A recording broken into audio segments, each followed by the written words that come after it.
iron, you put it up there in the wood burning stove, cook it up. They were doing that pretty recently too. It wasn't that long ago. They were doing that up in the 1930s, man. Your strap thing was on top of your head. Yeah, you got cooking utensils here. Yeah. Fifth Florida, huh? That right there is a water barrel. I was wondering, real water or drum? Water. Real water that you can stand there and drink. Good to go, man. Good to go. Build a stand to fit it. I don't think that's gonna fit. Oh, this handles a lot of juice too, man. You can run that thing a long It's time. actually his He's a lantern, chin-strap penguin. and that's actually a colonel's lantern. How long can this thing run? That thing can run for probably a couple of days or something, huh?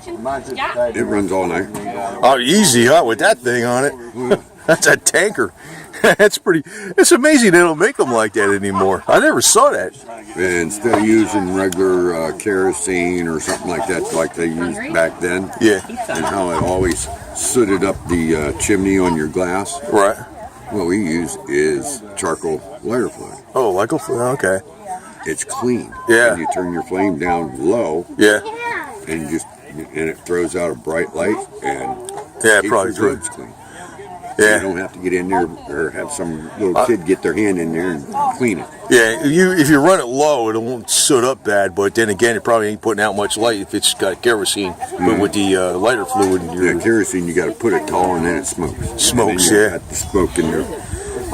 Yeah, I noticed that. A kerosene, because I was using diesel fuel, and I says kerosene seems just about almost as dirty. Well, like if you use the ultra low sulfur diesel, it's not much different from kerosene. Yeah. They both smoke unless you leave the flame down. Because I always used, when I had my semi-trucks, I had It's cold to out keep there. it from gelling up. I didn't buy the stuff from the truck stuff. That heat and all that stuff. I put in 5 gallons of gasoline to 150 gallons of diesel fuel. Because just one tank on my truck held 150. Yeah, I'd hold 300 gallons of fuel. it's just enough to freaking keep it from gelling, It right? was just enough gas in there to keep it from gelling. A lot cheaper than isopropyl alcohol. Not burn out your engine. Yeah.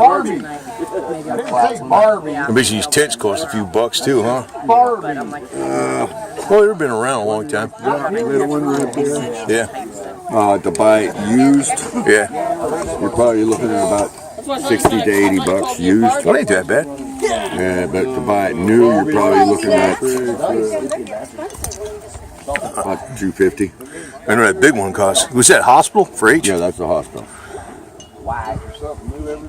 That's the hospital. That one cost. Big one like that, double doored, you're looking right around the grade. Yeah, I figured that. Yeah. And the only ones that can have the big tents like that is the captains and the colonels.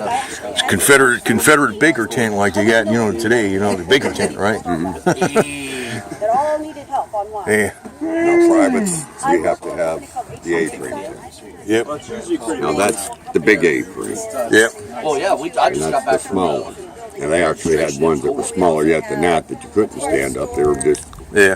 about 3 foot tall that you had to crawl down and get in. This is like those Chinese tents they freaking sell in Walmart today, except they're made out of nylon. These are all canvas. I got an old. It's not it's not a Confederate reenactment tent, but I got an old canvas tent from like 45, 50 years ago. It's still good. No military stuff. Yeah, you could almost stand up, and it's got a 6-foot pole. I was like, not bad. What? It's still good. It outlasted all the other garbage they sell, Randy, did you